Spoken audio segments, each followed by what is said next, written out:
Isang kababayan natin Pilipino nagbahagi ng kanyang karanasan sa Metrobank.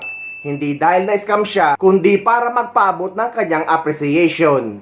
Dahil gumawa siya ng bank transfer or fund transfer sa ibang account or unusual account, pero tinawagan siya ng Metrobank para siguraduhin na siya ang gumawa nito. Nakakatawa naman yung Metrobank. So, tumawag sa akin from Metrobank kanina. Meron pa sa akong transaction na ginawa. Meron akong transfer mobile app. Tapos, after few minutes lang, as in tumawag yung Metrobank, tinatanong lang kung, kino-confirm kung ako ba yung nag-transfer ng fund. Kasi siguro unusual yung account number. I mean, bagong account number eh. Meron lang akong binayaran or may transferan lang ako. Tapos, tinatanong niya lang, sir, we just wanna make sure na kayo po yung nag-process ng payment, ganyan-ganyan.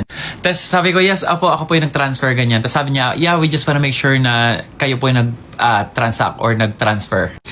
Kaya gustong-gusto ko si Metrobank kasi even yung mobile app nila, ang secure. Parang feeling ko compared to other bank ha, ang secure ng yung OTP nila, yung paglalagin mo pa nga lang tsaka yung pagta-transfer mo. Hindi siya yung ibang bank na parang isang lang, passcode lang. Dito kay Metrobank ang daming medyo hassle siya ng konti pero okay na rin, at least safe siya. Tapos ayun, imagine kaka-transfer ko lang few minutes may tawag agad na, sir, we just wanna confirm na kayo po yung nag-transfer, ganyan-ganyan.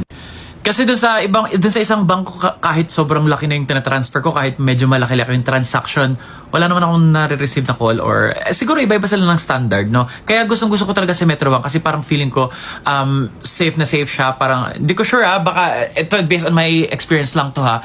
Pero kay Metrobank feeling ko ang safe ng everything. Sana lang hindi rin sila mapasok ng mga masasamang loob diyan. Wala lang, na-appreciate ko lang na tumawag sila agad just to confirm na legit yung transaction, yung transfer. Kasi what if nga naman, hindi ako nag-transfer nun or what if hindi ako nag-process nun? Kasi unusual nga yung account number. Parang bagong number siya na pinasahan ko. Kumbaga hindi ko siya madalas pinapasahan or nakaka-transact yung account number na pinasahan ko kanina. So tumawag sila agad. Sir, we just wanna make sure na kayo po yung nag-transfer ng yan.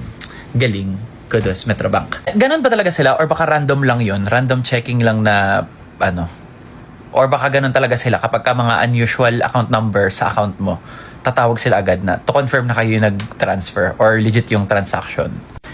Kayo, what's your best bank in the Philippines? Ano yung feeling nyo pinaka magandang bank dito sa Pilipinas? Comment down. Ayun lang. Tara na, trabaho na tayo.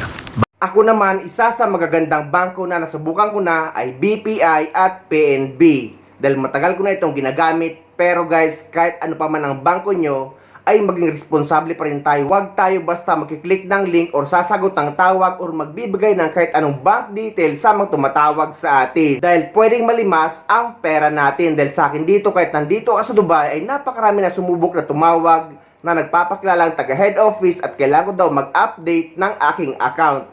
Pero dahil alam ko ang modus, kaya wala silang napala sa akin. In this case naman kay kabayan ay saludo tayo sa Metrobank. Sana lahat ng bangko ay ganito. Hindi katulad ng bangko na parating may issue.